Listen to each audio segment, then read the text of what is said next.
What's up, y'all? You probably watched my last video. If you haven't, make sure you do. It's about how to refine your brace and when the brace changes for different movements.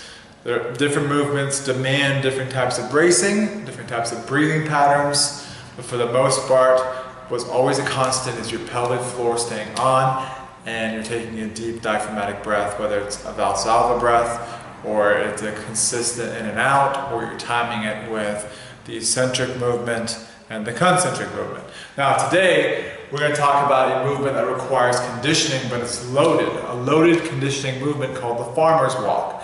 This is where it gets a little trickier. You can't just hold your breath for 40 or 50 yards.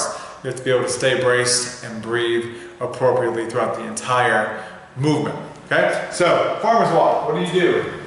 Okay. I'm going to grab a pair of kettlebells here, relatively light, just to kind of show you what's going on. Okay, for a farmer's walk, the first step is to simply get your dumbbells or your kettlebells. In this example, I'm doing kettlebells. If I start from the ground, I want to approach these kettlebells. The first thing I'm going to do is brace, so my pelvic floor pulled up. So pulling the boys up, pulling the ladies up, bringing it back into your stomach, kegling, however you want to think about it, just get the pelvic floor on, at minimum, okay? At minimum doing that. If you want to refine your brace, you can throw in the obliques, so pelvic floor, obliques, and upper abs. And if you're not familiar with this, make sure you check out the last video where we talk about that. Get those pieces on.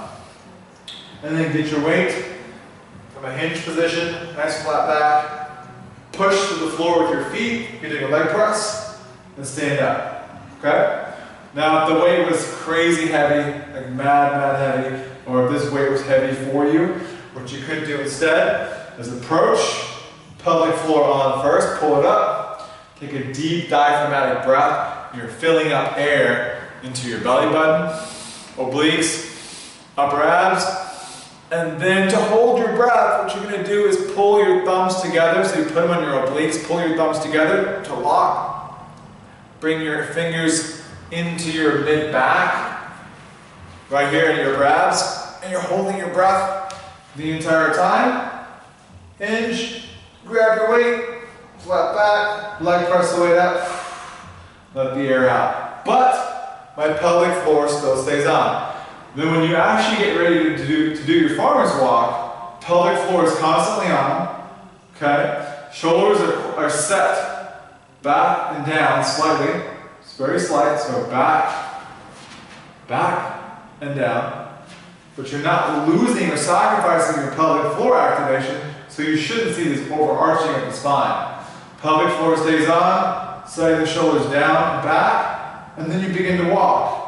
As you're walking, what's important is you want to breathe diaphragmatically through your diaphragm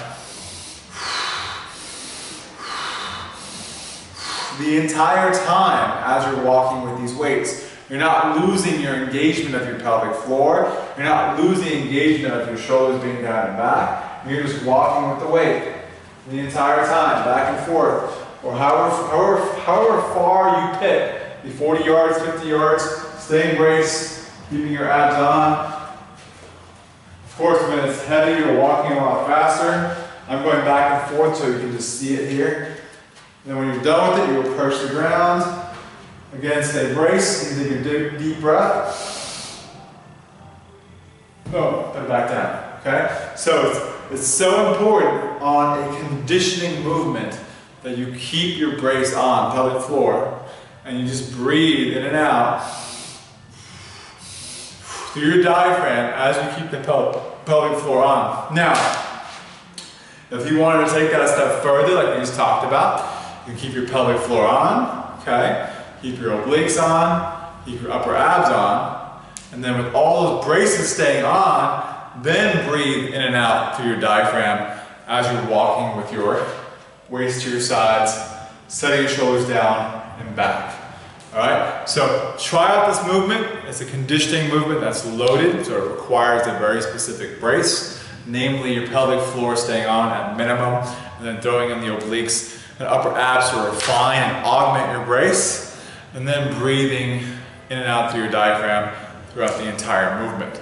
Check it out, see how it feels. I bet you'll feel stronger in your farmer's walk. You can walk a little further and challenge those weights every single time you step in the gym. Peace.